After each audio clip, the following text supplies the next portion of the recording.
क्या अमीर होने के लिए स्टॉक मार्केट में पिग्गी-बैक करना ये बिल्कुल दुरुस्त है? मैं कहूँगा दुनिया का 8वां वंडर है। जितने भी अमीर लोग ज़रूरी नहीं है दुनिया की लिस्ट निकालें, अपने अराउंड देख लें। उसमें से शायद ही कोई हो जो सिर्फ़ जॉब से कमाता हो। 10 साल में कोई ऐसा बिज़नेस जो पहले शुरू में कहीं स्टॉक में चढ़ा हो, हुँ, फिर वो 10 साल के अंदर कहीं लॉस कर गया हो लोगों का। शायद 2-3% कंपनीज़ होंगी। एमसीबी को 3 अरब में बेचा गया था। आज उसका प्रॉफिट जो है सालाना उसका होता है से कुछ अरब ज़्यादा। क्या ऐसा है?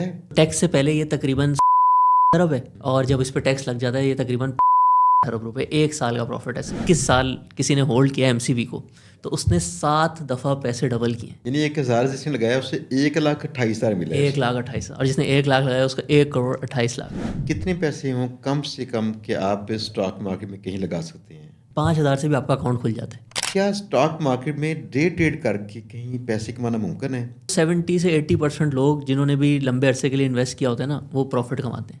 लेकिन डे ट्रेडिंग में ये सक्सेस रेशो 10% है। फ्रीलांस का काम करते हैं, वो हर हफ्ते पे भी कर सकते हैं। जिनको सैलरी आती है वो महीने पे भी कर सकते हैं। जो लोग अपना लेट से कोई कारोबार करते हैं छोटा मोटा, कुछ 6 महीने पे भी कर सकते हैं।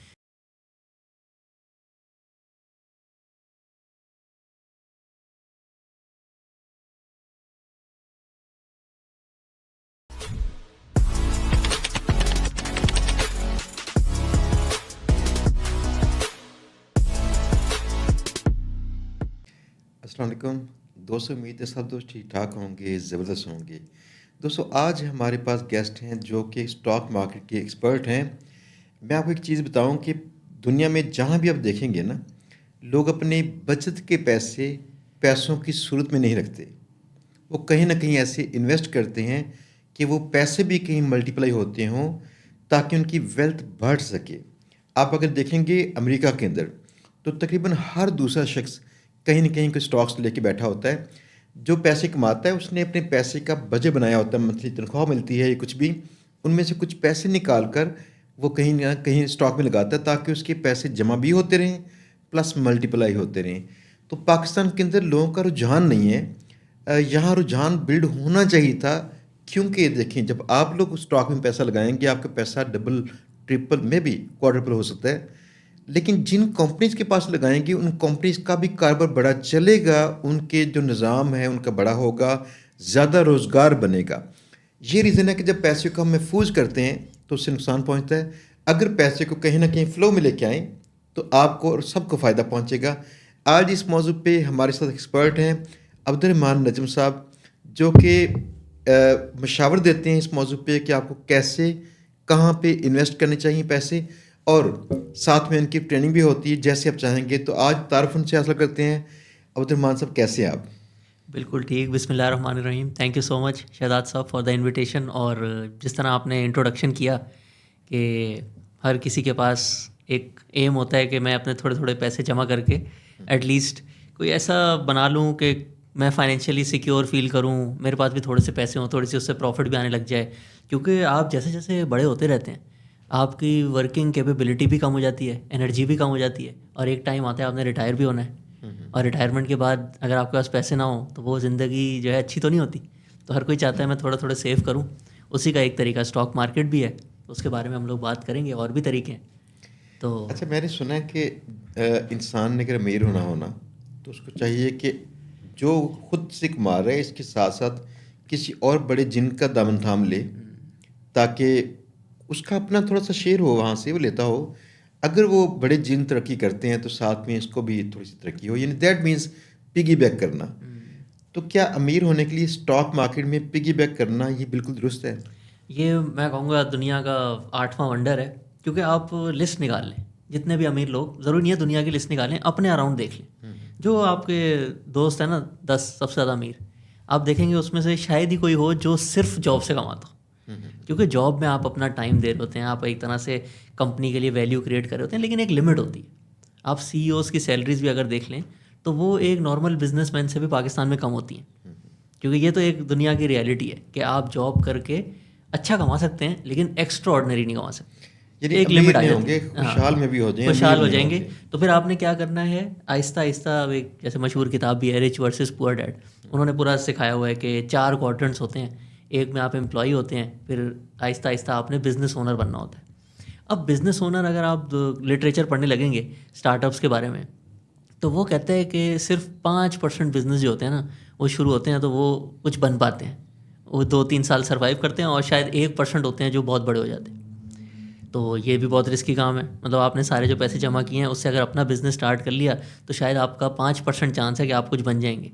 तो फिर स्टॉक मार्केट एक बनी बनाई चीज़ है कि जिसके अंदर ना वो वाले सारे बिजनेस होते हैं जिन्होंने वो मुश्किल अरसा गुजार लिया, अब वो बड़े हो गए हैं, अब उनका रिस्क जो था ना शुरू में फेल होने का वो ऑलमोस्ट जो है नीचे आ गया। कुछ कंपनीज होती हैं जो टाइम के साथ साथ नई टेक्नोलॉजी आती है वो ऑब्सोलीट हो जाती हैं, लेकिन ऑन द होल वो कंपनीज बड़ी होती रहती हैं, होती रहती है, कंपाउंडिंग करते रहते हैं।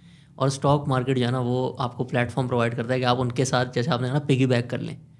ये अगर आप इसकी हिस्ट्री देखें ना स्टॉक मार्केट की, ये शुरू की थी डच एम्पायर ने, और उस वक्त रीज़न ये था कि इन्होंने ना ट्रेडिंग स्टार्ट कर दी थी।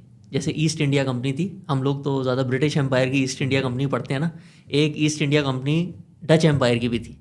तो वो शिप से ट्रेडिंग करते होते थे, इधर से चीज़ें लेके जाते थे सब कॉन्टिनेंट से, पूरी दुनिया में बेचते थे। लेकिन फिर पायरेट्स भी होते हैं दुनिया में, वो उनकी पूरी शिप का कब्जा कर लेते थे कभी। तो कहते थे ये बहुत रिस्की काम है, एक शिप में आज के हिसाब से $1 बिलियन की जो चीज़ें हैं वो जारी होती हैं, एक भी अटैक हो गया तो वो जो उसका एक ओनर होगा वो तो सर्वाइव ही नहीं कर पाएगा। तो इस चीज़ को करने के लिए उन्होंने एक कंपनी बनाई, ईस्ट इंडिया कंपनी, जिसके अंदर बहुत सारी शिप्स थी, और उसके उन टोटल कंपनी का जो है ना स्टॉक मार्केट पे लिस्ट करा दिया। तो वहाँ से ये शुरू हुआ। फिर इंग्लैंड ने भी इसको अडॉप्ट किया, अमेरिका ने सबसे अच्छे तरीके से किया। आज अमेरिका के जितने भी बिजनेसेस हैं वो भले 20 साल पहले शुरू हुए हों, एक जैसे वो कहते हैं ना डॉम से एक कंपनी शुरू होती है अमेरिका में, लेकिन एंड में वो आती स्टॉक मार्केट पे ही है, और वो आती है, लोग उसमें इन्वेस्ट करते हैं, लोगों का भी फ़ायदा होता है और उस कंपनी का भी फ़ायदा होता है। तो मैं इसको अपनी लैंग्वेज में कहता हूँ, stock market is a platform where you can become equal partner with top businessman of Pakistan. आप अपने दोस्तों के साथ जब इन्वेस्टिंग करते हैं, रिश्तेदारों के साथ करते हैं, क्या पता चलता है, कोई ना कुछ बताता है, ना कोई अकाउंट्स होते हैं, बस एक जो है वो भरोसे पे चल रहे होते हैं। इधर आपको हर 3 महीने बाद पूरा कंपनी बताती है कि मैंने ये किया, इतना प्रॉफिट हुआ, आपका इतना हिस्सा बनता है। आप उसको पढ़ भी सकते हैं, आपको अगर अच्छा नहीं लगता आप उसको सेल भी कर सकते हैं। तो जो भी मुल्क होगा ना उसके स्टॉक मार्केट में उसके टॉप बिजनेस अवेलेबल होंगे। अब आपने जो है अपनी इनकम को बढ़ाने के लिए उन टॉप बिजनेसेस में जो है ना इन्वेस्टमेंट कर लेनी है। और दुनिया भर में स्टॉक मार्केट के रिटर्न अच्छे हैं, किसी मुल्क में ज़्यादा अच्छे हैं जिधर बिजनेस एनवायरनमेंट है, जैसे अमेरिका में बहुत ज़्यादा एंटरप्रेन्योरशिप को प्रमोट किया जाता है। पाकिस्तान में वैसे तो हम सोचते हैं कि नहीं है, यहाँ जो है बिजनेसमैन के ख़िलाफ़ है, गवर्नमेंट भी ख़िलाफ़ होती है, टैक्सेस बहुत ज़्यादा हैं, लेकिन आप डेटा उठा के देखें तो यहाँ के बिजनेसमैन जो है डॉलर में अमेरिका से भी ज़्यादा कमा रहे हैं। अच्छा, 10 साल में कोई ऐसा बिजनेस जो पहले शुरू में कहीं स्टॉक में चढ़ा हो, फिर वो 10 साल के अंदर कहीं लॉस कर गया हो लोगों का? हैं, बिल्कुल हैं। देखिए आप पुरानी कंपनीज देखें अगर, तो कुछ जाहिर है कुछ कंपनीज होती हैं, कुछ परसेंटेज जो कि टाइम के साथ जो है वो उनका बिज़नेस ख़राब हो जाता है, कोई कंपेटिटर आ जाता है नया। गाड़ियों की कंपनियों में अगर देख लें तो मैं असल में ना ये अंदाज़ा करना चाहता हूँ कि कितने % कंपनीज होंगी जिनका कहीं ना कहीं वो होता है ना, वो गिर जाती हैं कंपनीज। अदरवाइज मे भी ज़्यादा कंपनीज 10 साल के बाद तो ग्रो ही करती होंगी ना। इसकी मेरे पास एग्जैक्ट परसेंटेज नहीं है, बट मेरे हिसाब से अगर आप देखें ना 10 साल पहले जितनी कंपनीज थी और आज उनकी वैल्यू जो है वो 10 साल से कम है, तो शायद 2-3% कंपनीज होंगी। अच्छा, मैंने आज एक चीज़ कहीं पढ़ी है, आई डोंट नो, जस्ट पढ़ी है, रिसर्च नहीं की, कि MCB को 3 अरब में बेचा गया था और ये आज उसका प्रॉफिट जो है सालाना उसका होता है 1000 से कुछ अरब ज़्यादा। क्या ऐसा है? 3 अरब वाली अमाउंट तो चेक कर सकते हैं, कि प्राइवेटाइज जब हुआ था तो उसका तो इजीली चेक कर सकते हैं। आज का इनका प्रॉफिट है तकरीबन, अब 50% तो हुकूमत का टैक्स है, तो टैक्स से पहले ये तकरीबन 100-120 अरब है, और जब इस पर टैक्स लग जाता है ये तकरीबन 50 से 60 अरब रुपए एक साल का प्रॉफिट है। सिर्फ एक साल का प्रॉफिट एक साल का प्रॉफिट है जो इनके मालिकान को जाता है। बिल्कुल। जो उसके टोटल शेयर होल्डर्स हैं उसकी ज़्यादातर परसेंटेज जो है वो लाहौर की फैमिली, मियाँ मंशा की जो है उनके पास होल्डिंग है, और बाकी देखें स्टॉक मार्केट के भी जो शेयर होल्डर्स हैं उनको भी उतना ही प्रॉफिट जाता है। 3 अरब की चीज़ बाय कर ली थी। हाँ, और ये कुछ सालों में भी 15 साल शायद ऐसे होंगे, इतने सालों में वो 60 अरब सालाना कमाती है। नहीं MCB तो वो था जो 90s में हुआ था प्राइवेटाइज, 90s में हुआ था, UBL ठीक। लेट 2000s और उसमें हुआ था। तो MCB तो अगर आप इसकी मेरे ख्याल से 2002 से डेटा अवेलेबल है, उसमें आपने अगर 1000 रुपये लगाए होते ना, इनका तो 25% पर ईयर का रिकॉर्ड है। अच्छा 25। % पर ईयर इनका शेयर जो है ना एवरेज बढ़ा है पिछले 20-22 सालों में। अच्छा। और 25% का मतलब होता है एक फाइनेंस में ना एक होता है रूल ऑफ 72। ज़्यादातर लोग सोचते हैं मैं 100 रुपये लगा रहा हूँ और वो ना समझे 4 साल में अगर डबल होते हैं पैसे, तो वो सोचते हैं 8 साल बाद ये हो जाएंगे 3 टाइम्स, यानी कि 2 दफ़ा डबल हो गए। लेकिन असल में रूल ऑफ 72 होता है कि जो साल का प्रॉफिट आ रहा है ना उसको अगर आप 72 से डिवाइड करें तो आपको पता चल जाएगा कितने साल में पैसे डबल होंगे। ज़्यादातर लोग सोचते हैं अगर 20% प्रॉफिट आ रहा है ना तो 5 साल में पैसे डबल होंगे। ऐसे नहीं होता। अगर आपका 18% भी प्रॉफिट आ रहा है ना, रूल ऑफ 72 आपको कहता है कि आपके पैसे 4 साल में डबल होंगे, क्योंकि वो कंपाउंड होते रहते हैं। पहले 100 रुपये 118 होते हैं, फिर अगली दफ़ा वो 136 नहीं होते, वो 140 के करीब चले जाते हैं, फिर ऐसे बढ़ते बढ़ते वो 4 साल में डबल हो जाते हैं। तो 25% अगर किसी कंपनी का हर साल का प्रॉफिट हो तो वो 3 साल में आपके पैसे डबल कर देती है। यानी कि अगर 21 साल किसी ने होल्ड किया MCV को तो उसने 7 दफ़ा पैसे डबल किए।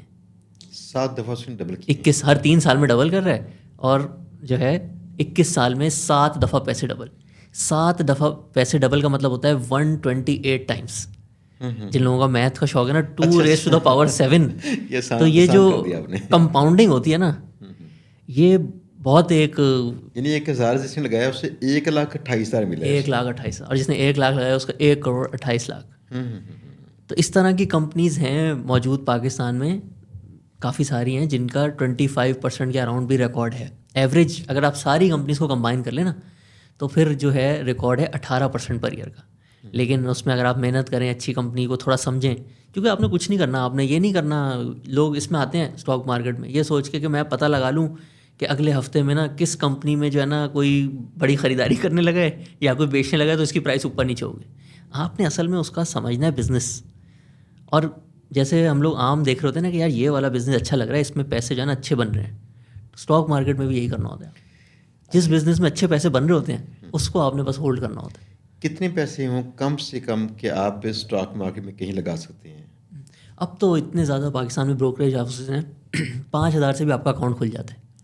और जो लोग लेट से सोच रहे हैं कि रूल ऑफ 72 तो मुझे बहुत अच्छा लग रहा है लेकिन मेरे पास तो शुरू में पैसे ही नहीं है लगाने को, तो वो फिर तोड़ तोड़ के भी पैसे लगाते हैं। तो इसमें भी आप गूगल पे जाएंगे, लिखें SIP कैलकुलेटर, वो आप SIP। हाँ, ये ना एक इन्वेस्टमेंट को आसान करने के लिए है, सिस्टमेटिक इन्वेस्टमेंट प्लान। यानी कि मैं ना फैसला कर लूँ मैंने हर महीने जो है ना 5,000 रुपये इन्वेस्ट कर देने। तो ये अगर आप करते हैं ना तो इसका भी पाकिस्तान में जो 18% का प्रॉफिट है ना हर साल, उस पूरी चीज़ को, मशीन को अगर चलाने लगे ना तो रिज़ल्ट ये निकलता है आप जितने 1,000 रुपये हर महीने इसमें डाल रहे होंगे स्टॉक्स में, और हर साल लेट से आपकी सैलरी बढ़ी 10% से, आपने उस अमाउंट को 10% से बढ़ा दिया हर साल, तो जितने 1,000 पर महीने होंगे ना 25 साल बाद जब आपकी नेक्स्ट जनरेशन बड़ी होगी उतने करोड़ होंगे आपके पास। जितने यानी कि अगर आपने पर महीने होंगे, आप समझे आपने 10,000 रुपये सोचा मैं यानी 10,000 अगर आप हर महीने लगाऊंगा मैं, तो जब दूसरा साल आएगा ना तो मैं 10 को 11 कर दूंगा। अच्छा। जब तीसरा साल आएगा तो मैं उसको 12,100 कर दूंगा। 10% बढ़ाता रहूँगा। तो इस पूरे अरसे में आपने जो इन्वेस्टमेंट की होगी ना वो तकरीबन होगी 10,000, तो ये तकरीबन 1,20,000 आपके पहले साल में हो गया, तो ये कोई मेरे ख्याल से 1.5 करोड़ के आसपास हो, 1.5-2 करोड़ के आसपास हो। लेकिन ये कंपाउंडिंग कर करके बढ़ते बढ़ते बढ़ते बढ़ते बढ़ते हर साल 18% प्रॉफिट आ रहा है, ये आपको 10 पे ले जाएगी। और ये आप, अगर मैंने कोई नंबर गलती से अंदाजे से गलत बोल दिया है, एंड अमाउंट तो मुझे बिल्कुल सही पता है, बट ये जो इन्वेस्टमेंट कितनी हुई है ये आप गूगल पे SIP कैलकुलेटर सर्च करके खुद अपना पूरा एक इन्वेस्टमेंट प्लान भी बना सकते हैं। यानी ये बेटर है, जिन लोगों की आमदन कम है वो लोग ऐसा करें कि पर मंथ वो 5 से 10,000 पे चाहे बचाएं, जो बचा सकते हैं। बस अपनी बचत को ना रुपीज़ की शक्ल में ना रखें, वो डिवैल्यू होते हैं हर साल। तो अगर वो इसमें कहीं ना कहीं कमेटी डाल लें, अपनी कमेटी कितनी देर चलानी पड़ेगी इनको? 25 साल चलानी पड़ेगी? नहीं, लिमिट तो कोई नहीं होती ना इसमें। एक ऐसा नहीं है जैसे रियल एस्टेट में होता है ना, प्लॉट ले लिया बेचना मुश्किल है। इसमें तो आपने फैसला किया मैंने आज बेचना है, 2 दिन में पैसे आपके अकाउंट में आ जाते हैं।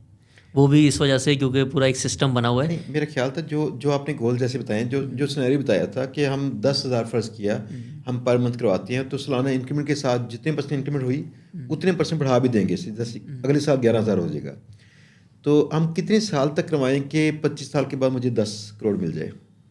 नहीं, ये अब हमने ना इसमें अज्यूम किया है कि अब देखें बिजनेस कोई भी करते हैं वो स्ट्रेट लाइन नहीं होती ना, बिजनेस में ज़ाहिर है अप एंड डाउन आता है, और ये भी बिजनेस है, स्टॉक मार्केट एंड में जो शेयर्स हैं उसके पीछे एक बिजनेस चल रहा है, तो इसमें भी कभी प्राइस ऊपर होती है कभी नीचे होती है। लेकिन हमने क्या किया कि अगर हम थोड़े लंबे अरसे के लिए करेंगे तो जाहिर है जो एवरेज थी वही रहेगी, इतना फ़र्क नहीं आएगा। तो हर ईयर अगर हम 18% जो रिकॉर्ड है वो अज्यूम कर लें तो 25 साल बाद ये अमाउंट जो है तो 10 करोड़ हो जाएगी। आपकी मर्ज़ी है, जब आपको ज़रूरत हो आप पैसे निकाल भी सकते हैं। अगर आपका शुरू में स्टार्ट अच्छा हो गया और आपको लगा है कि बहुत ज़्यादा प्रॉफिट आ गया 3-4 साल, अब हो सकता है आगे मुल्क के हालात मुझे सही नहीं लग रहे या कंपनी की प्राइस बहुत ऊपर चली गई है तो मैं थोड़े अरसे के लिए निकाल लेता हूँ, वो भी लोग कर लेते हैं। लेकिन वो उसमें फिर लोग गलती भी करते हैं, गलत टाइम पे ख़रीद लेते हैं, गलत टाइम पे बेच देते हैं। तो इस वजह से जो जिसने बिल्कुल कुछ नहीं करना ना, उसने बस चुपचाप थोड़ी थोड़ी इन्वेस्टमेंट करते रहना है, करते रहना है, करते रहना है। और बिजनेसेस ने तो ग्रो होना ही है। आप अपने अराउंड देखें, जो लोग अब लेट से 30-35 के हो गए हैं, पिछले 10 साल उन्होंने देखा है अपने अराउंड, सारी चीज़ें जो आप लोग यूज़ करते हैं वही बिजनेसेस जो है वो स्टॉक मार्केट में। मैं ना छोटी सी एक स्टोरी सुना दूँ ऑडियंस को ताकि वो समझ जाए। मैं वैसे खुद मैं ना बड़ा मोटिवेटेड हूँ, मुझे लगता है कि ये काम अच्छा है। जिस अंदाज से मैंने अपने ख़ानदान में कई स्टोरी सुनी हुई थी, देखी हुई थी। मेरे ने कि ससुराल में से मेरे अंकल, अल्लाह जन्नत नसीब करे, फौत हो चुके हैं। उनके घर में ना 9 उनकी बेटियां थीं, एक बेटा था। अल्लाह ने उनको ऐसी अता की है, बेटा सबसे छोटा था। ये मिलेट ट्रैक्टर्स में ना जॉब करते थे। तो मिलेट ट्रैक्टर्स ने जब प्राइवेटाइज हुई तो ज़बरदस्ती लोगों को शेयर दे दिए। सब ने चीखे मारे कि क्या जुल्म है, हमारी 2-2 माह की तनख्वाहें काट ली हैं। ये 2-2 माह की तनख्वाहें काटने के बाद जो उनके साथ बना, वो लोग अमीर हो गए। चंद साल गुजरे तो इनको होता क्या था कि साल में 4 बार ना इनका वो प्रॉफिट का हिसाब करते हैं। इनमें से अक्सर 2 या 3 बार वो डिविडेंड शेयर देते हैं इनको, और 1 बार इनको कैश भी देते हैं। अगर चाहें तो कैश को चाहे वो शेयर में ले लें। अब इनके ना शेयर बढ़ते बढ़ते कई हज़ार शेयर हो चुके थे। मुझे याद है आजकल तो शेयर बड़ा उनका महंगा है, MTL का। तो ये आज से ना तकरीबन 10 साल पहले की बात है कि अंकल ने ना जिस बेटी की शादी करनी है ना, वहाँ से कौन से ना कुछ 1000, 2000, 5000 शेयर निकाला, बेचा, शादी कर दी। फलां बेटी आई, उसने कहा कि मेरे घर नहीं बना हुआ, उसकी शादी हुई है। इन्होंने कहीं शेयर निकाला, उस साल के बाद शेयर बच्चे दे रहे थे, तो वो बच्चे खाली बेच रहे हैं। इन्होंने उसको घर बना दिया। तो आज तक करते सारी बेटियों के शादियाँ करके, इंतज़ामात करके दुनिया से जब रुखसत हुए हैं तो उनके पास ये कुछ चीज़ें पड़ी हुई थी। मुझे उससे पता चला कि ये स्टॉक में ना अगर बंदा कोई होता ना सीरियस कंपनी हो जिसके आप स्टॉक्स बाय करें, तो आप उसका सिर्फ डिविडेंड भी लेते रहेंगे ना, तो वो भी तो अच्छा खासा है। अब देखें ना, आपने उन्होंने सिर्फ 2 महीने की अपनी सैलरी सैलरीज थी। जो है ना वो गिव अप की। हाँ जी। और उसके बदले में उनको क्या मिला? पूरी नेक्स्ट जनरेशन जो है वो अपनी उनकी सारी रिक्वायरमेंट्स भी पूरी हो गई, एंड आई एम श्योर उनको जो कैश का डिविडेंड आता होगा उससे वो जी, अपने जी, घर जी। में भी जो है अच्छा उसको खासा था। खर्च करते रहते यानी होंगे। मैंने इनका हिसाब लगाया था, जो कैश इनको मिलता था तकरीबन, अगर 1 लाख रुपए के शेयर है ना, फ़र्ज़ किया, उन दिनों इनको मिलते थे शायद 12,000 के पास कैश, और तकरीबन इनको अक्सर होता ना 12-15 हज़ार की शेयर्स लाख रुपए के पीछे सालाना। और तो जैसे मैंने आपको MCB का बताया था ना, इनका रिकॉर्ड भी तकरीबन 25-26% का था। तो मिलर ट्रैक्टर का भी थोड़ा सा इससे ज़्यादा 2-3%। यानी कि MCB किसी ने लिया होता, मीज़ान बैंक किसी ने लिया होता, और भी कंपनीज हैं, मारी एनर्जीज़, इन सब ने ये चीज़ की है। लेकिन ना एक चीज़ जिधर गलती करते हैं ना, अब आपके जैसे जो दोस्त थे वो शायद उधर जॉब करते थे, वो करीब थे, वो देखते थे रोज़, अच्छा हाँ भाई कंपनी ठीक चल रही है, उन्होंने बेचा नहीं। ज़्यादातर लोग अच्छी कंपनीज़ में इन्वेस्ट करते हैं लेकिन जल्दी बेच देते हैं। अच्छा। वो कहते हैं थोड़ी सी बढ़ गई है 20-30%, इसका प्रॉफिट ले लेते हैं, नीचे आएगा फिर से करेंगे। तो वो नीचे आती नहीं है अच्छी कंपनी। ऐसा भी टाइम आता है कि वो बढ़ती रहती है, ज़ाहिर है वो अपनी प्रॉफिट बढ़ा रहे होते हैं, सब कुछ कर रहे होते हैं। तो ये भी समझना बड़ा ज़रूरी होता है कि मैं अगर किसी कंपनी में इन्वेस्ट कर रहा हूँ तो इसको इन्वेस्टिंग की लैंग्वेज में कहते हैं कि वो मल्टी बैगर है कि नहीं। यानी कि वो ओवर द ईयर्स, जैसे आपने कहा ना बच्चे देते रहते हैं, तो वो उस तरह से कंपाउंड होगी कि नहीं होगी। तो उसके लिए उसका बिज़नेस समझना पड़ता है। अब मिलर ट्रैक्टर का अगर थोड़ा सा बिज़नेस समझे ना, तो पाकिस्तान में जो ट्रैक्टर होते हैं ना वो हैं Tier 0 ट्रैक्टर।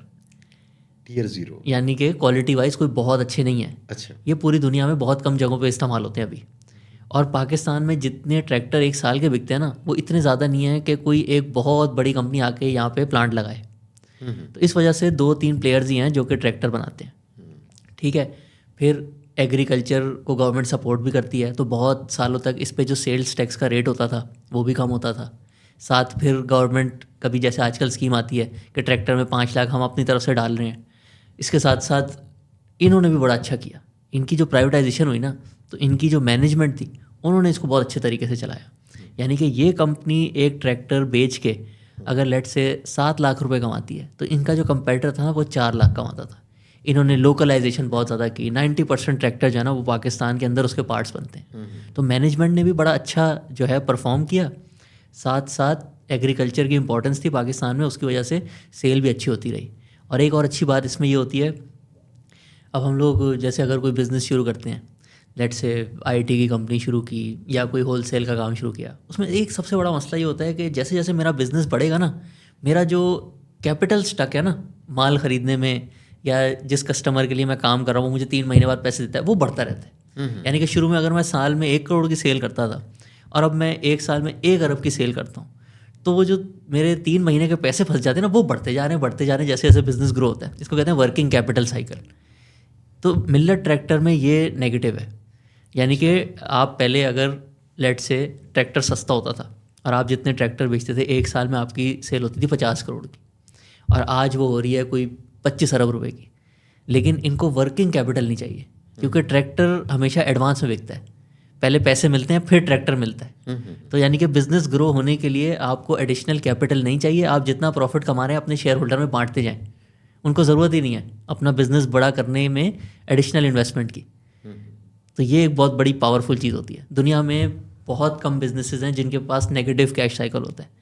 एप्पल के पास नेगेटिव कैश साइकिल है। लोग जैसे ही लॉन्च होता है एडवांस में पैसे देते हैं, 2 महीने बाद कभी कभी फ़ोन मिलता है। इसी तरीके से कभी लैपटॉप खरीदते हैं, 3 हफ्ते बाद डिलीवरी होती है। Negative cash cycle. ये तो सिर्फ कस्टमर वाली साइड है।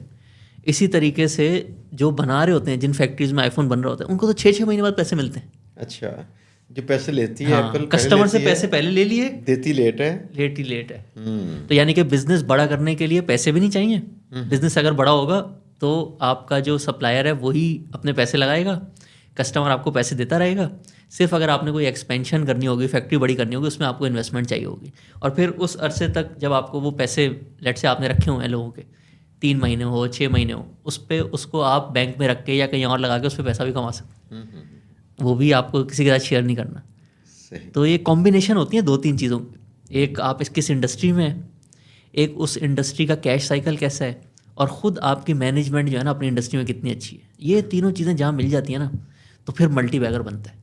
और वो मल्टी बैगर हम लोग सिखाते भी हैं इन्वेस्टिंग मास्टर क्लास में पूरा, के कैसे ढूंढते हैं हर इंडस्ट्री में कौन सा मल्टी बैगर है। क्योंकि हमने खुद देखा है, आप ये जो सारी अच्छी कंपनीज है ना, 20 का लिस्ट पे नाम लिख लें, और जो लोग भी स्टॉक में इन्वेस्ट करते हैं ना, पिछले लेट से 10 साल से कर रहे हैं, 20 साल से कर रहे हैं, आप उनको वो लिस्ट दिखाएंगे, सब कहेंगे हाँ ये भी मैंने लिया था एक अरसे, ये भी मैंने लिया था, ये भी मैंने 1-2 दफ़ा लिया, मैंने 1 दफ़ा ख़रीदा ज़रूर था, लेकिन होल्ड नहीं करते उसको, क्योंकि समझ नहीं होती ना कि मैंने किस चीज़ में इन्वेस्ट किया हुआ है। तो ये जो जिसको समझ आ जाता है, और जो इस चीज़ को समझ लेता है, वो ये नहीं सोचता कि स्टॉक मार्केट ये है कि कल इसने बढ़ना है, कल इसने गिरना है, मैं उसके साथ साथ जो है पता लगाता रहूँ इनसाइडर न्यूज़। बल्कि वो सोचता है कि ये सारे बिजनेसेस हैं, ये आके मुझे कह रहे हैं मेरे साथ पार्टनरशिप करनी है, तो आई एम रेडी, और मैंने उनको पढ़ना है, जो मुझे उसमें अच्छा लगेंगे 4-5 उनके साथ जो है ना मैं पार्टनर बन जाऊँ, और फिर जो है ज़्यादा इसको छेड़ूंगा नहीं। जो लोग इस माइंडसेट को ले आते हैं ना अपने अंदर, और सिर्फ ऐसा नहीं है कि पाकिस्तान में ये माइंडसेट बहुत यूनिक है, दुनिया भर में भी, जैसे आपने बताया शुरू में, अमेरिका में हर दूसरा बंदा अकाउंट है, लेकिन ग्लोबली इसको कहते हैं वैल्यू इन्वेस्टर्स, यानी कि बिजनेस के बारे में पढ़ के फिर इन्वेस्ट करते हैं। वैल्यू देखते हैं बिजनेस के अंदर, फिर इन्वेस्ट करते हैं। वैल्यू इन्वेस्टर्स की percentage from total investors in the world is 3-4%। अच्छा, यानी कि 100 लोग भी अगर दुनिया में इन्वेस्ट करते हैं, उसमें से सिर्फ 3-4% लोग होते हैं जो वैल्यू इन्वेस्टर्स होते हैं, जो वॉरेन बफेट ने जो सारा सिखाया है, या उन्होंने भी जिससे सीखा था, ये सारे लोग जो है इनको वैल्यू इन्वेस्टर कैटेगरी में कहते हैं कि ये इनके प्रिंसिपल्स को फॉलो करते हैं। तो ये चीज़ अचीव करना कि मैं स्टॉक्स को रोज़ प्राइस ऊपर नीचे छोड़ के उसको एज अ बिज़नेस देखूं, ये खुद एक बहुत मुश्किल काम होता है। बहुत कम लोग इसको अचीव कर पाते हैं, लेकिन जो लोग अचीव कर लेते हैं फिर उनके रिजल्ट्स बहुत अच्छे होते हैं। अच्छा, इसमें ना एक दोस्त था मेरा, 2005 की बात है, मेरे पास कहीं आके बैठा कॉलेज के अंदर ना, तो वो उसने कॉलिंग कर रहा था बार बार। मुझे इससे पहले पता नहीं था स्टॉक मार्केट का, मुझे कॉलिंग कर रहा है, कहता है ये फ़लाँ शेयर मेरे इतने कर दो, फ़लाँ ऐसे कर दो। उसने 1 घंटा लगाया, उसने कहा जी मैंने तकरीबन 2000 कमा लिए। उसने 50,000 का अकाउंट खोला था उन दिनों में, तो 2000 की ट्रेड उसने की थी मेरे सामने बैठे-बैठे फ़ोन पे बस। तो जब वो जाने लगा तो उसने कहा जी मेरा आज का काम ख़त्म हो गया है, तो मैं बस ना बाद में मिलता हूँ फिर। मैंने तब से ना ये थोड़ा-सा देखना शुरू किया, तो साथ में मुझे पता चला था 2007 में प्रॉपर्ली कि ये स्टॉक मार्केट क्या चीज़ है। वो असल में कर रहा था डे ट्रेड, जिसके बाद मैंने देखा भी क्या स्टॉक मार्केट में डे ट्रेड करके कहीं पैसे कमाना मुमकिन है? कि कोई बंदा उसका कोई कारोबार नहीं है, बस पैसे उसके पास 5 से 10 लाख हो फ़र्ज़ किया, वो डे ट्रेड करे रोज़ाना, कभी प्राइस ऊपर जा रही है, कभी नीचे आ रही है, तो इसमें से जो मार्जिन्स निकाल के क्या इसी पे जी सकता है वो? देखिए इसको ना, ये वॉरेन बफेट के पार्टनर थे चार्ली मंगर, वो कहते थे जब भी कोई चीज़ नहीं समझ आए ना उसको इन्वर्ट कर दो। ठीक है। ठीक है, अब इसको इन्वर्ट कैसे करेंगे? इसको इन्वर्ट ऐसे करेंगे कि अगर कोई मुझे आके कहता है कि मैं डे ट्रेडिंग सीख गया हूँ, मैं ना दिन का 1% कमा लेता हूँ, यानी कि रोज़ किसी दिन मेरा नुकसान भी होता है, किसी दिन मैं 2% प्रॉफिट कमाता हूँ, अगले दिन -1% होता है, लेकिन एवरेज मैं दिन का 1% कमाता हूँ। ठीक है, मैं कहता हूँ चलो आप हफ्ते में 1% कमाते हैं। अगर कोई हफ्ते में 1% कमा लेता है ना डे ट्रेडिंग करके, तो साल में 52 वीक्स होते हैं। ठीक है, अब इसमें थोड़ी सी कंपाउंडिंग लगाएं तो उसका साल का प्रॉफिट होना चाहिए 60%। ठीक है, हमने एक दिन 1% नहीं, एक हफ्ते में 1% रखा है। दुनिया में ऐसा शायद कोई बंदा हो जिसका 60% का रिकॉर्ड है for a long period of time. तो ये जो चीज़ आप देख रहे होते हैं ना, प्राइस आपने एक दिन देखी 200 पे है, 195 पे आ गया, फिर ये 210 पे चला गया था, तो मैं जो है ना 95 पे लेता और 205 पे बेच देता। ये पीछे देखते हुए बहुत आसान लगता है, जब आप इसको खुद करने लगेंगे ना फिर आपको पता चलेगा, फिर आप जो है वो 205 पे ले लेते हैं और 195 पे बेच देते हैं। तो चलिए एक और तरीके से इसको इन्वर्ट करते हैं कि अगर डे ट्रेडिंग में ज़ाहिर है शेयर्स की प्राइस ऊपर नीचे हो रही होती है, लाखों लोग अगर करोड़ों नहीं दुनिया में डे ट्रेडिंग ट्राई करते हैं। ठीक है, तो ऐसा तो कोई बंदा होगा ना जिसका रिकॉर्ड बहुत अच्छा होगा और उसने जो है लोगों को ये करके दिखाया होगा, ऐसा भी कोई बंदा नहीं है। तो आप इसको जिस भी तरीके से इन्वर्ट करते हैं ना, आप इसको ऐसे भी देख सकते हैं कि दुनिया में जिन लोगों ने इन्वेस्टमेंट की उसमें से जितने भी अमीर लोग हैं जिन्होंने लंबे अरसे तक इन्वेस्टिंग करके वेल्थ अक्यूमुलेट की, उसमें से ट्रेडर्स कोई भी नहीं है। उसमें अगर कोई 2-4 नाम हैं तो वही हैं जिन्होंने वैल्यू इन्वेस्टिंग की, लॉन्ग टर्म इन्वेस्टिंग की, बिजनेस के साथ पार्टनर बन गए। तो ये देखने में बहुत अच्छा लगता है, आँखों को ओझल कर देता है ये कि प्राइस रोज़ 5% 3% ऊपर नीचे हो रही है, तो मैं इसमें 1% तो निकाल ही सकता हूँ, लेकिन ये करना बहुत मुश्किल होता है। ये प्रैक्टिकली ये मुश्किल है बहुत और मुश्किल है। ज़्यादा चांसेस होते हैं लॉस होगा। हाँ, ज़्यादा चांसेस है लॉस होगा। फिर जैसे अगर आप लॉन्ग टर्म इन्वेस्टिंग करेंगे ना तो आपका most probably success ratio above 75% होता है। सिर्फ जो लोग होते हैं ना बिल्कुल ही बहुत ज़्यादा घबराते हैं, गलत टाइम पे बेच देते हैं, तो वो उससे फ़ायदा नहीं उठा सकते। लेकिन अगर कोई बंदा इसको थोड़ा सा भूल जाए, क्योंकि आपने तो कुछ भी नहीं करना, आपने जो है आराम से जो है बस एक लॉन्ग टर्म पार्टनर बन के बैठे रहना है कुछ अच्छी कंपनीज़ में, तो 70 से 80% लोग जिन्होंने भी लंबे अरसे के लिए इन्वेस्ट किया होता है ना वो प्रॉफिट कमाते हैं। लेकिन डे ट्रेडिंग में ये सक्सेस रेशो 10% है। अब ये बिल्कुल ऐसे ही है कि समझें एक अच्छी कंपनी, जैसे आपने मिलर ट्रैक्टर का बताया, लकी सीमेंट है, आप कहें कि मोहम्मद अली तब्बा जो है ना बड़ा अच्छा बिजनेसमैन है, सही है, तो जो शार्प माइंड होगा वो कहेगा कि मैं ना मोहम्मद अली तब्बा के साथ पार्टनरशिप करता हूँ 10 सालों की, या अगले 10 सालों में अपना सीमेंट का बिज़नेस भी बढ़ाएंगे, शायद माइनिंग भी शुरू हो जाए पाकिस्तान में, ऑटोमोबाइल का काम भी कर रहे हैं, तो इनका बिज़नेस ग्रो होगा, मुझे भी फ़ायदा हो जाएगा। लेकिन वो डे ट्रेडर कहते हैं मैं मोहम्मद अली तब्बा के साथ पार्टनरशिप करूँगा 2 दिन की। अब 2 दिन में वो क्या कर लेंगे? तो जब आपने इस पार्टनरशिप की ड्यूरेशन को कम कर दिया तो फिर आपका सक्सेस रेशो जो है ना वो मार्केट की वॉलेटिलिटी पे आ जाएगा। और दुनिया भर में डे ट्रेडिंग का सक्सेस रेशो जो है वो 10% है, क्योंकि ये बिल्कुल उसी तरह है जिस तरह से आप इम्तिहान देते हैं ना CSS का, बहुत कम लोग होते हैं जो इसमें सक्सेसफुल होते हैं और बाकी सारे जो लॉस करते हैं ना वो जो जिन लोगों का फ़ायदा होता है वो उससे होता है। तो सक्सेस रेशो भी कम है और जो लोग सक्सेसफुल हुए हैं दुनिया भर में उनका भी आप रिकॉर्ड देख लें, वो भी कोई ऐसे नहीं है कि किसी ने बहुत ज़्यादा वेल्थ बना ली हो। आज भी जिन इन्वेस्टर्स का लॉन्ग टर्म रिकॉर्ड सबसे अच्छा है वो वैल्यू इन्वेस्टर्स ही हैं। तो आप ट्राई कर सकते हैं, हो सकता है आप उन चंद खुश नसीबों में से हों जो कि 10% में आ जाएं, और टाइम भी आपका बहुत ज़्यादा लगता है फिर, तो इस वजह से हम लोग तो किसी को रेकमेंड नहीं करते। यानी बेटर है कि डे ट्रेड ना करें, आप लॉन्ग टर्म में सोचें तो फिर ठीक है, हाँ। शॉर्ट टर्म में सोचना फिर ठीक नहीं, नुकसान के चांसेस काफ़ी हैं। अच्छा, एक और चीज़ जो मेरे ज़हन में भी आई है, अगर एक शख्स आपको फ़र्ज़ किया आप उसे कहते हैं कि ये इस तरह इन्वेस्ट करो 10,000 पर मंथ के हिसाब से, उसने साल के एंड तक उसने किया 1,20,000 रुपया। लेकिन अगर वो माहाना ना करे, वो सिर्फ़ सालाना बस सवा लाख कर दे या उस हिसाब से जो इंक्रीमेंट उसकी होगी, ये थोड़ा-सा अर्ली हो जाएगा। तो इसके क्या असरात हो सकते हैं? मसलन एक बंदा सोचते है मैंने पर मंथ में पर एनम मैंने लाख रुपया डालना है इसमें। नहीं, मैं बिल्कुल आपकी बात समझ गया। देखें, अगर तो आप इसको थोड़े अरसे के लिए करेंगे, समझे 2-3 साल के लिए करेंगे, तो फिर इसका रिज़ल्ट दोनों तरफ जा सकता है। दोनों तरफ इस तरह जा सकता है कि अगर आप महीने महीने का कर रहे होते और लेट से चीज़ें ऊपर जा रही हैं, तो अगर आपने शुरू में लगा दिया तो आपको ज़्यादा फ़ायदा होता। लेकिन अगर उसी टाइम में चीज़ें थोड़ी सी नीचे जा रही होती, तो अगर आपने देर से लिया हो तो आपको ज़्यादा फ़ायदा होता। लेकिन जो फाइनेंस का रूल है, अगर आप इसको बहुत लंबे अरसे तक करेंगे, 10-15-20 सालों के लिए करेंगे, तो जल्दी पैसे लगाना आपको ज़्यादा फ़ायदा देगा, क्योंकि एक साल को में आपको एवरेज 18% आना है। तो अगर आप 6 महीने, यानी कि अगर आप हर महीने लगाएंगे, तो एक तरह से आपने लगाए छठे महीने में सारे पैसे, अगर उसको एवरेज कर लें। कुछ 9वें महीने में लगाए, कुछ तीसरे महीने में लगाए, तो अगर उसको एक दफ़ा इन्वेस्टमेंट करनी होगी तो वो छठे महीने में आ जाएगी। लेकिन अगर आपने पहले महीने में लगाई होगी, तो वो जो 6 महीने का एक्स्ट्रा रिटर्न होगा वो आपको मिलेगा ऑन द होल। तो अगेन, फाइनेंस में तो जैसे महंगाई होती है, जितनी जल्दी इन्वेस्टमेंट करेंगे उतना ज़्यादा आपको रिटर्न आएगा। अच्छा, लेकिन अगर लेकिन इसमें ऐसे है कि इसको आप ऐसे करें जो आपके लिए आसान हो। आसान है जो, हाँ, अगर कुछ मंथली लोग आसान अगर है लेट मंथली से करना। फ्रीलांस का काम करते हैं, वो हर हफ्ते पे भी कर सकते हैं। जिनको सैलरी आती है वो महीने पे भी कर सकते हैं। जो लोग अपना लेट से कोई कारोबार करते हैं छोटा मोटा, तो वो एक चीज़ मंगाते हैं, 3-4 महीने उनको लगते हैं उसको बेचने में, फिर वो देखते हैं कि हाँ इससे हमारा इतना प्रॉफिट हुआ, तो वो 3 महीने के लेवल पे कर सकते हैं, कुछ 6 महीने पे भी कर सकते हैं। अगर आप साल पे करना चाहते हैं, आप साल पे कर सकते हैं। तो इसमें इतना ज़्यादा डिफरेंस आएगा नहीं। जो चीज़ आपके लाइफस्टाइल और आपकी इनकम फ्लो को मैच करे ना, वैसे कर लें। अच्छा, बिल्कुल ठीक है। अब अगली चीज़ ये है कि जब किसी ने अकाउंट खोलना हो, फ़र्ज़ किया, इसके लिए क्या कुछ चाहिए होता है और कैसे अकाउंट खोल सकते हैं? क्या ब्रोकर जो चूज़ करें, उसका भी कोई मेयार होना चाहिए या कुछ भी?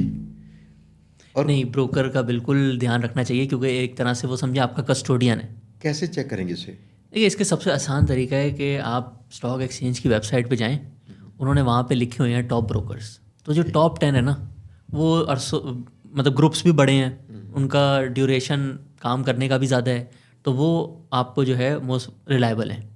फिर इसका एक और एडिशनल सेफ्टी नेट होती है।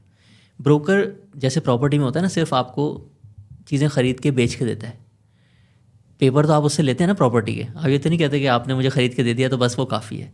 तो अगर आप उससे भी मुतमईन नहीं हैं, आपको लगता है कि मैं बिल्कुल 100% सिक्योर खेलना चाहता हूँ, तो आप जब शेयर्स बाय कर लेते हैं और आपने लेट से डे ट्रेडिंग नहीं करनी, लॉन्ग टर्म के लिए होल्ड करना है, तो आप उन्हीं शेयर्स को CDC इन्वेस्टर अकाउंट में ट्रांसफ़र करा लें। CDC एक गवर्नमेंट का इदारा है और इसके पास मैंडेट है कि ये सारे शेयर्स जो है ना उसका कस्टोडियन है। इवन जब आप ब्रोकरेज हाउस में भी अपने शेयर्स रखते हैं ना, तो वो CDC का एक सब अकाउंट होता है। ठीक। तो अगर आप एक्स्ट्रा केयरफुल होना चाहते हैं, और होना भी चाहिए, जिसके भी दिमाग में ये थॉट आता है, तो वो CDC में एक अपना अकाउंट खुलवाएं। उसी तरीके से खुलेगा जैसे ब्रोकरेज अकाउंट खुलता है, कोई एडिशनल डॉक्यूमेंट नहीं मांगते। और जब वो शेयर्स आपके पास आ जाएँ, आपने ख़रीद लिए, उनको वहाँ ट्रांसफ़र करा दें। दूसरा, आपने जैसे अकाउंट ओपनिंग का पूछा, तो अब ये पूरा रेगुलेटेड सिस्टम है, यानी कि आप शेयर्स ख़रीदते हैं ना, तो ऐसा नहीं होता कि आप किसी को कैश दे देंगे।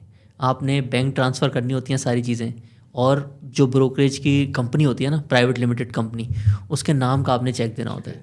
आपने इवन उधर के CEO के नाम का भी चेक नहीं बना सकते आप, कि कल को आप कहेंगे मैंने तो इसके CEO को पैसे दिए थे तो मेरे अकाउंट में क्यों नहीं आए। तो अब ये सारी चीज़ें बैंक से रिलेटेड रेगुलेटेड है, सारा ट्रांजैक्शंस जो है ना बिल्कुल ट्रांसपेरेंट है। तो इसमें आपने अब मेक श्योर ये करना है कि जब आप अकाउंट खुलवा रहे हो ना, तो एक तो अगर आपकी इन्वेस्टमेंट 10 लाख से कम होगी तो वो आपसे बहुत ज़्यादा डॉक्यूमेंट नहीं मांगेंगे। ये 2022 से शुरू हुआ है, इसको कहते हैं आसान अकाउंट। तो जैसे बाकी मुल्कों में भी होता है, अगर आप कम इन्वेस्टमेंट कर रहे हैं तो वो आपसे सोर्स ऑफ इनकम नहीं पूछेंगे। तो 10 लाख तक तो सिर्फ शनाख्ती कार्ड पे अकाउंट खुल जाता है। अगर आप इससे ज़्यादा इन्वेस्टमेंट करेंगे तो फिर वो आपसे सोर्स ऑफ इनकम मांगेंगे, उसमें आप अपनी सैलरी स्लिप भी दे सकते हैं, टैक्स रिटर्न भी दे सकते हैं। तो इस तरह से फिर कोई लिमिट नहीं है, आप जितनी भी इन्वेस्टमेंट करना चाहें ईजिली कर सकते हैं। अच्छा, अब किसी ने अपनी सैलरी या कारोबार से पैसे कमा के, तो उसमें से पैसे इन्वेस्ट किए यहाँ पे, तो ये इतनी रकम तो खैर वो टैक्स उस पर कट गया ना, जो भी कटना था। अब जब वो इन्वेस्टमेंट करता है वहाँ से प्रॉफिट लेता है, उस पे क्या हिसाब होता है? क्या इसका डिफरेंट हिसाब मैंने लास्ट टाइम कहीं सुना था इसका टैक्स शायद डिफरेंट होता है, वो कैसे काटते हैं? फॉर एग्जांपल अगर 10 साल के बाद जाके या 20 साल के बाद जाके मेरी स्लैब ही वो हो चुकी हो जहाँ पे मुझे 50% काटना है, तो मुझे क्या मिलेगा? अच्छा नहीं, इसका ना स्लैब से ताल्लुक नहीं है, क्योंकि ये आ जाता है फिक्स अच्छा, स्लैब है फिक्स इसकी। काटते हैं। हाँ बिल्कुल, जैसे रियल एस्टेट में होता है ना कि जो भी आपका रेंट आ रहा है या जितना भी आपका कैपिटल गेन हुआ है उस पर मेरे ख्याल से 15% देना होता है। ठीक है, ठीक है, तो इसमें भी बिल्कुल ऐसे ही है। इस पे पुरानी कुछ 15%। स्कीम्स हैं जिसमें आहिस्ता आहिस्ता जो है रेट कम हो जाता है, लेकिन आज अगर कोई इन्वेस्टमेंट कर रहा है तो ये फ्लैट 15% है। आप 1 साल बाद बेचें, 2 साल बाद बेचें, 3 साल बाद बेचें, तो आप जितनी भी इन्वेस्टमेंट करेंगे उस पर जितना भी प्रॉफिट आएगा तो आपको 15% उस पर गेन पे देना होगा। यानी कि एक चीज़ अगर आपने 100 रुपये पे ख़रीदी, 200 पे बेची, तो 100 रुपये का आपको प्रॉफिट हुआ, आपको 15 रुपये टैक्स देना होगा। इसी तरीके से जो डिविडेंड आएगा उस पर भी 15% टैक्स फाइलर्स के लिए कट के आएगा। तो ये बिल्कुल सिंपल है, 15%। अच्छा, अब एक और चीज़ अगर एक प्लान हमने करना हो कि अगर 1 लाख नहीं, में अभी 50,000 कर लीजिए, फ़र्ज़ किया पर मंथ हम अदा करना शुरू कर दें। वजह यह है, मैं स्टॉक मार्केट इसलिए कह रहा हूँ कि यहाँ पे किसी कारोबार के अंदर लगे हैं, नुकसान के चांसेस भी हैं और ये हराम नहीं है। लेकिन जो बैंक में सेविंग होती है ना, उस पर कई लोगों के अपने हैं ना, वो यानी कि इतदाद भी हैं। अगर 50,000 पर मंथ हम देते रहें और 10 साल तक देते रहें, इसके बाद हम चाहते हैं कि हम रिटायर हो जाएं, तो वहाँ से इनकम होगी कितनी हो सकती है जो हमें पर मंथ निकालते रहें, हमारा कैपिटल ऑलमोस्ट वही हो। सही। अच्छा, इसमें ना देखिए, अब आपने 50-50 हज़ार हर महीने सेव किया, और ये उन लोगों के लिए बड़ा अच्छा है। जैसे ना लोग कहते हैं कि आपने बताया कि 25 साल के लिए करेंगे तो वो जितने हज़ार हर महीने होते हैं उतने करोड़ हो जाते हैं, लेकिन हमने तो बताया ही नहीं किसी ने हमें। अब हम हो गए हैं 45 के। तो फ़ायदा फिर ये भी होता है कि अगर आप लेट स्टार्ट करोगे ना, आपके पास इन्वेस्टमेंट भी ज़्यादा होती है, या आपकी सैलरी ज़्यादा होती है तो आप महीने के ज़्यादा बचा सकते हैं, या फिर उन पूरे सालों में आपने कोई 20 लाख 30 लाख जितनी भी आपने जमा किया है, तो एक तरह से अगर आपने वो लंबी ट्रेन शुरू वाली अगर मिस कर दी तो आज आपके पास इन्वेस्टमेंट भी ज़्यादा है, तो आप एकदम से भी कंपाउंडिंग स्टार्ट कर सकते हैं। तो अगर लेट से किसी के पास आज बिल्कुल कोई सेविंग नहीं है और वो अगले 10 साल में जो है फाइनेंशियल फ्रीडम लेट से अचीव करना चाह रहे हो, कहते हैं मैं 50-50 हज़ार हर महीने डालूंगा, तो ये 1 साल में हो गए तकरीबन 6 लाख रुपए। आपने टोटल 60 लाख जो है ना इन्वेस्ट कर दिया। 10 साल में।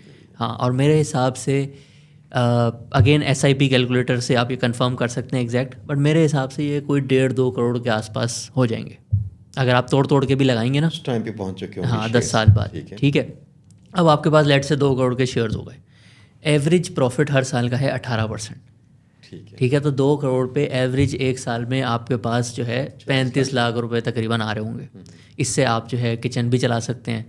अब ये आ गया प्रॉफिट आपके पास है। कोई भी चीज़ जब जिसकी प्राइस बढ़ती है या डिविडेंड आता है ना, उस पर आपने सोचना होता है कि अब मुझे इन पैसों की ज़रूरत है या मैं इसको फिर से लगा देता हूँ ताकि और बढ़ जाए। तो वो एक पर्सनल डिसीजन होता है। तो ये सारी सिस्टम जो है ना, पूरी दुनिया की नंबर 1 वेल्थ मेकिंग मशीन जो है वो स्टॉक्स ही है। अच्छा, मज़े की बात ये है इसमें कि 50,000 पर मंथ दे रहे थे 10 साल तक, तो ये तब तकरीबन आपको देगा 3 लाख रुपये पर मंथ पर देगा मंथ आपको तकरीबन। और ये सिर्फ प्रॉफिट है। प्रॉफिट है। हाँ, ये प्रॉफिट है, कैपिटल वहाँ पे है। कैपिटल अपना वहीं खड़ा है। ठीक। इसको आप इस तरीके से भी कर सकते हैं, जो लोग लेट से हमेशा के लिए, यानी कि हमेशा उनकी जो नेक्स्ट 5 जनरेशन्स भी है ना, वो भी इसको एंजॉय करती रहें। तो आपने एक ऐसे अमाउंट पे पहुंचना है जहाँ पे आप हर साल जो 18% प्रॉफिट आ रहा है ना, उसमें से सिर्फ 7% जो है ना खर्च करते हैं, और 11% जो कि महंगाई भी होती है वो उसके साथ बढ़ता रहता है। तो अगर तो आपने लेट से सेविंग्स आपकी पहुंच गई 5 करोड़ तक और आप सिर्फ 7% उसका यानी कि 35 लाख रुपए खर्च कर रहे हैं, तो फिर एक तरह से आपने वो मशीन में ऑटो चला दिया है। अब ये 5 करोड़ 5.5 होगा, बढ़ता रहेगा हर साल 11% से, और आप साथ साथ जो डिविडेंड्स और जो एक्स्ट्रा प्रॉफिट है वो भी इंजॉय कर रहे हैं। तो इसको कहते हैं SWP। हाँ, जैसे बढ़ाने के लिए होता है सिस्टमेटिक इन्वेस्टमेंट प्लान, फिर ये होता है सिस्टमेटिक विड्रॉल प्लान, कि अब मैं पैसे भी निकाल रहा हूँ लेकिन मेरी इन्वेस्टमेंट फिर भी बढ़ती जा रही है। तो मैंने जो है एक वो वाला सिस्टम अचीव कर लिया है कि अब मुझे काम करने की ज़रूरत नहीं है। अब जो मेरा पैसा मैंने सेव किया है ना, कंपाउंड किया है, वही मेरे लिए काम कर रहा है, और अब मैं अपनी मर्ज़ी से जो चाहूँ कर सकता हूँ। अच्छा, अब अगली चीज़ है, थ्रेट्स कैसी होती हैं इस पर? क्या क्या थ्रेट्स हो सकती हैं? फॉर एग्जाम्पल खुदा न खास्ता कोई वॉर या कुछ भी ऐसा है, ऐसी हालतों में क्या मुमकिन है, क्या होगा? अच्छा, इसमें यकीनन जैसे वॉर हो गई अभी, जैसे मई में हुई भी थी, उसमें फिर काफ़ी वॉलेटिलिटी भी आती है, दूसरे चैलेंजेस भी होते हैं, कभी मुल्क के हालात ख़राब हो जाते हैं। लेकिन एक आम बंदे के लिए ना, मैंने खुद देखा है, वो अगर इस चीज़ को ऐसे समझ लेना कि पाकिस्तान जैसे मुल्क में आप हिस्ट्री उठाकर देखें पिछले 15-20 सालों की, उसमें वॉर्स का ख़तरा भी हुआ, अफ़गानिस्तान वॉर भी हुई, खतरा ही रहा। हाँ ख़तरा भी रहा, फिर प्राइम मिनिस्टर्स भी चेंज हुए, मिलिट्री रूल भी आए, इलेक्शंस भी डिले हुए, ठीक है, मतलब कि पाकिस्तान में ऑलमोस्ट हर चीज़ हुई है। अब लोग सोचते हैं कि सिर्फ पाकिस्तान में इतना ज़्यादा होता है, बहुत वॉलेटिलिटी होती है यहाँ पे, तो यहाँ पे स्टॉक्स जो है ना बहुत ऊपर नीचे होते हैं। लेकिन अमेरिका में भी ऐसी ही है। अमेरिका में भी जब कोविड आया था ना, तो वॉरेन बफेट की एजीएम जो होती है ना हर साल, वो उस कोविड के बिल्कुल ही 1.5 महीने बाद थी, मई के शुरू में होती है, तो मार्च और फरवरी में कोविड आया था। तो हर साल तो उधर 50,000 लोग आते हैं, लेकिन उस साल बिल्कुल खाली स्टेडियम था, रिस्ट्रिक्शन लगी हुई थी। उन्होंने पूरी हिस्ट्री बताई, उन्होंने 50 साल पुरानी कंपनीज़ की लिस्ट निकाली, कहते ये 50 साल पुरानी कंपनीज़ थी जो सबसे बड़ी होती थी, आज उसमें से बहुत कम रह गई हैं। इसी 50 साल अरसे में जो है वो डिफरेंट टेक्नोलॉजीज़ आई, आईटी की कंपनीज़ आ गई, पहले बिल्कुल नहीं होती थी। उधर भी एक अमेरिकन प्रेसिडेंट की असैसिनेशन हुई थी, बहुत डिफरेंट, कभी कोल्ड वॉर आ गई, कभी उधर इन्फ्लेशन ज़्यादा हो गई, कभी इंटरेस्ट रेट ज़्यादा हो गए। लेकिन लॉन्ग टर्म में बिज़नेस ने तो पैसा बनाना ही बनाना है, एक बिज़नेस नहीं बनाएगा तो दूसरा बनाएगा। तो ये आप अपने माइंड में बिठा लें, पाकिस्तान हो, अमेरिका हो, हर मुल्क में ना बिज़नेस ओनर्स ने पैसे बनाने ही बनाने हैं। अब लोग गलती किधर करते हैं कि एक बना बनाया फार्मूला जो है ना फूल प्रूफ, वो आपके पास है लॉन्ग टर्म वेल्थ क्रिएशन का, और वो होता है कि उस मुल्क के जो टॉप बिजनेसमैन है ना, सबके साथ आप थोड़ी थोड़ी पार्टनरशिप करें। आप ये ना करें कि बस मुझे ये कंपनी अच्छी लगती है तो मैंने अकेली वो ले ली। वो कभी कभी आपको फ़ायदा देती है, जैसे मिल्लर ट्रैक्टर के केस में हो गया, लेकिन बहुत दफ़ा वो नुकसान भी दे जाती है, और आपके पास कोई तरीका नहीं होता कि वो जब उसके हालात बुरे हो रहे हैं तो आपको पता चले। आप बल्कि उसकी जब कीमत गिरती है आप और ख़रीदते रहते हैं। तो आपने सबसे बड़ी जो लोग गलती करते हैं ना, एक तो या वो ट्रेडिंग में चले जाते हैं, बाइंग सेलिंग की तरफ चले जाते हैं, वो हमने ऑलरेडी कवर कर लिया। दूसरी गलती वो ये करते हैं कि instead of moving with the averages, यानी कि हर बिजनेस के साथ थोड़ी थोड़ी पार्टनरशिप करके एवरेज के साथ चलें, एक ऊपर जाएगा एक नीचे जाएगा तो मेरा रिजल्ट जो है बड़ा अच्छा आ जाएगा एवरेज में। वो किसी 2-3 कंपनीज में अपनी मर्ज़ी की कर लेते हैं, और वो अपनी मर्ज़ी की कंपनीज जब अच्छी नहीं होती तो फिर वो कहते हैं कि पूरी स्टॉक मार्केट ख़राब है। हालांकि आपके पास एक पूरा तरीका है, जैसे इंडेक्स होता है ना, अगर लेट से कोई चाहता है कि KSC 100 इंडेक्स, जिसकी हम खबरों पे भी सुनते हैं, वो 1,000 पे होता था 1999 में, तो अगर वो कहता है मैं 1,000 उसके साथ चलता चलता चलता आज वो 1,60,000 पे है, तो मैं इसको कैसे फॉलो कर सकता हूँ? तो उसका पूरा एक तरीका दिया होता है कि इंडेक्स में 10% इस कंपनी का वेट है, 8% इस कंपनी का है, आप भी उसके हिसाब से पोर्टफोलियो बना लें। ना कुछ पढ़ने की ज़रूरत, ना किसी चीज़ में फ़िक्र करने की ज़रूरत, सिंपल आपने बस उस परसेंटेज को फॉलो करना है। एक साल बाद थोड़ी सी परसेंटेज ना बदल जाती है, ऐसे जो 10% वाला होता है, लेट से उसका बिज़नेस और ज़्यादा बढ़ रहा है तो शायद उसको 11% मिल जाए, तो आप भी थोड़ा सा चेंज कर लें उसको देख के साल में एक दफ़ा। इसको हमने पूरी एक वीडियो भी बनाई हुई है यूट्यूब पे, इस पर 5 मिनट लगा के आप स्टॉक का पोर्टफोलियो कैसे बना सकते हैं, और उसमें आपने करना ही यही है, इंडेक्स को मैच करना है।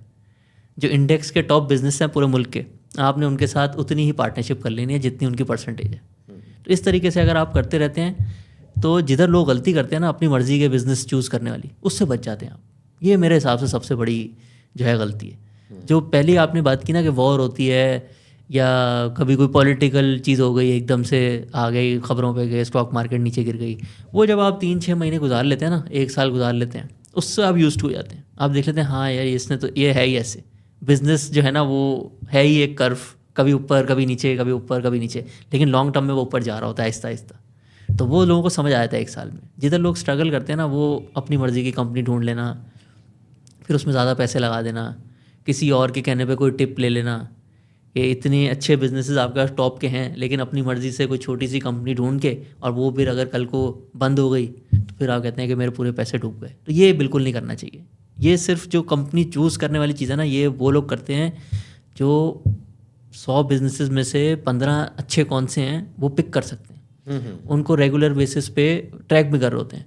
अब मैंने ऑलमोस्ट दुनिया के जितने भी टॉप इन्वेस्टर हैं सबकी बुक्स पढ़ी हुई हैं, सबके इंटरव्यूज़ देखे हुए हैं, लेकिन मैं भी अकेला पाकिस्तान में जो टॉप 100 कंपनीज हैं ना उनको फॉलो नहीं कर सकता। हम लोगों ने जब अपनी कंपनी स्टार्ट की थी, हमने खुद फील किया 2 महीने बाद कि सबसे अच्छी कंपनी ढूंढने के लिए आपको आइज़ यानी कि और ज़्यादा टीम मेंबर्स भी चाहिए ताकि हर कोई डिटेल में उसको पढ़े।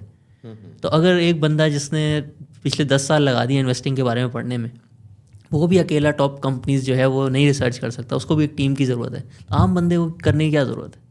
आपको तो चीज़ों की अभी समझ भी नहीं है, तो आपको एवरेज के साथ चलना चाहिए। ये सबसे मैंने देखा है लोग गलती करते हैं यहाँ पे। अच्छा, दूसरी चीज़ ये भी है कि जो लोग पाकिस्तान से बाहर हैं ना, इनमें से बेशुमार लोग आना चाहते हैं पाकिस्तान के अंदर। ये चाहते हैं जब हम वहाँ से निकल के आएँ, स्पेशली जो गल्फ़ में है ना, इनको आखिरकार आना पड़ता है, ये परमानेंटली वहाँ पर रह नहीं पाते। तो ये चाहते हैं, मुझसे बड़े राब्ते करते हैं दोस्त ना ऐसे, जो चाहते हैं यहाँ पे कोई कारोबार कर लें या उनके बच्चों के लिए कुछ हो जाए। अगर वो फ़र्ज़ के इस प्लान को फॉलो करें तो उनको बड़ा सूट करता है।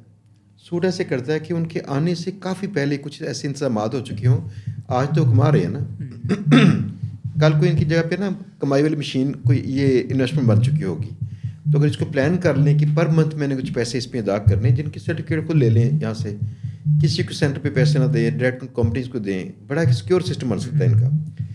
काम में से ठीक है, यानी कि ये अगर हम थोड़ी अपनी आमदन के हिसाब से खर्चे निकाल के कुछ थोड़ी सेविंग करें, लेकिन सेविंग को इस बाद में रखें, इस फार्म के अंदर रखें, फिर तो बड़ा कमाल है।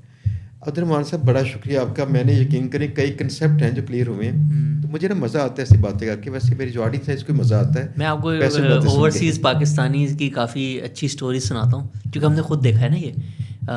हम लोगों के तकरीबन 20 से 25% लोग ज़्यादातर बाहर से ही इन्वेस्ट कर रहे होते हैं, ठीक है। और 90% उसमें से मिडिल ईस्ट के हैं, जैसे आपने कहा।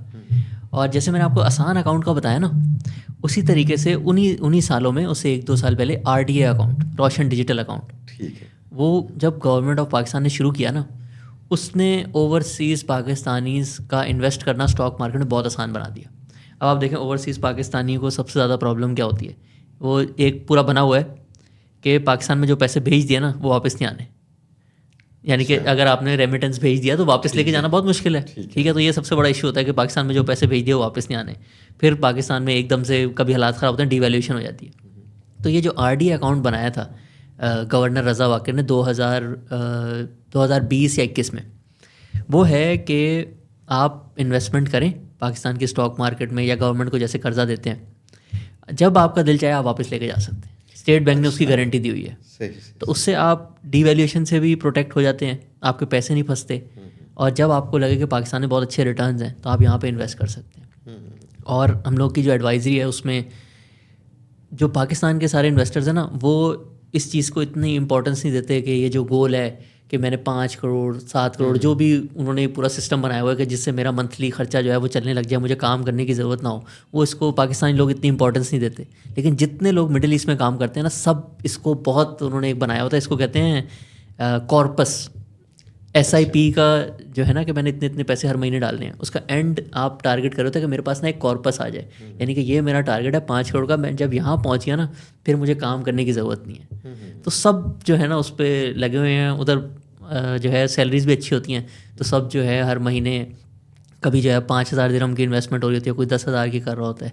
तो उन्होंने इसको बहुत सीरियसली लिया हुआ है, क्योंकि वहाँ पे आप ज़ाहिर है आपके पास नेशनैलिटी नहीं है, जॉब्स भी एकदम से कभी भी जा सकती हैं। तो सब ने टारगेट बनाया हुआ है कि आज तो हमारे पास इनकम बहुत अच्छी है, लेकिन हम उस कॉर्पस तक पहुँचें ताकि फिर हमें सेम जो हमारा लाइफस्टाइल है ना, वो हम अपनी फाइनेंशियल रिसोर्सेज से ही जो है फ़ंड कर सकें। और ये सिर्फ ओवरसीज़ पाकिस्तानी जो है ना उनके लिए ज़रूरी नहीं है, ये पाकिस्तान में जो फ्रीलांसर्स हैं उनके लिए भी बहुत ज़्यादा ज़रूरी है। स्पेशली जो रिमोट वर्क करते हैं बाहर की कंपनीज़ के लिए, वहाँ भी बिल्कुल सेम चीज़ है। कभी भी एकदम से जॉब चली जाती है और एकदम से आपकी कोई 7-8 लाख रुपए सैलरी होती है, एकदम से आप लोकल काम करने लगते हैं तो आपको 2 लाख 3 लाख जो है ना वो महीने का मिलता है। तो बहुत बड़ा शौक होता है वो। तो जो लोग अभी फॉर्चुनेट पोजीशन पे हैं उनको अच्छा पोर्शन अपनी सैलरी का सेव करके जो है इसको अचीव करना चाहिए, जहाँ वो फाइनेंशियली फ्री हो जाएँ। बिल्कुल सही है, क्योंकि ज़िंदगी का कुछ पता नहीं होता, चैलेंजेस कभी भी आ सकते हैं। चलिए बहुत शुक्रिया, माशाल्लाह बातें आपकी बड़ी मज़ेदार हैं। जिन बातों में पैसे की बात हो ना, वो हमारे दिमाग को वैसे क्लिक करती है, मुझे भी क्लिक कर रही हैं, दोस्त जो देख रहे हैं उनको क्लिक कर रही होंगी। दोस्तों, वारन बफे ने कहा था कि कभी भी सारे एग्स एक टोकरी में मत रखिए। आप यकीन जानिएगा कि अगर यहाँ पे मेरी टीम के अंदर क्लोज अप होते मेरे, आप ये देखते कि मैं शुरू से चीज़ें फॉलो करता हूँ। मेरे भाई, मेरे दोस्त, मेरी टीम के लोग सारे जानते हैं कि मैंने छोटी छोटी टोकरियाँ बनाई होती हैं जिनके अंदर कहीं ना कहीं पैसा लगाया होता है, ताकि एक टोकरी ख़राब हो, दूसरी सारी जो है चलती रहें। तो इनमें से एक बेहतरीन टोकरी है स्टॉक मार्केट। अगर आप करना चाहें, आप इसके मुतल्लिका मालूमात हासिल कीजिए, तसल्ली के साथ रिसर्च कीजिए, अपने अंदाज से प्लान कीजिए, और जहाँ मुशावरत पेश आएगी आपको, आप रब्ता भी कर सकते हैं इनसे। तो इंशाल्लाह मिलेंगे बहुत जल्द हम किसी नए मौजू पे, किसी नए दोस्त के साथ। मैं भी सीखूँगा और आप भी सीखेंगे। तो मिलते हैं बहुत जल्द। अल्लाह हाफ़िज़।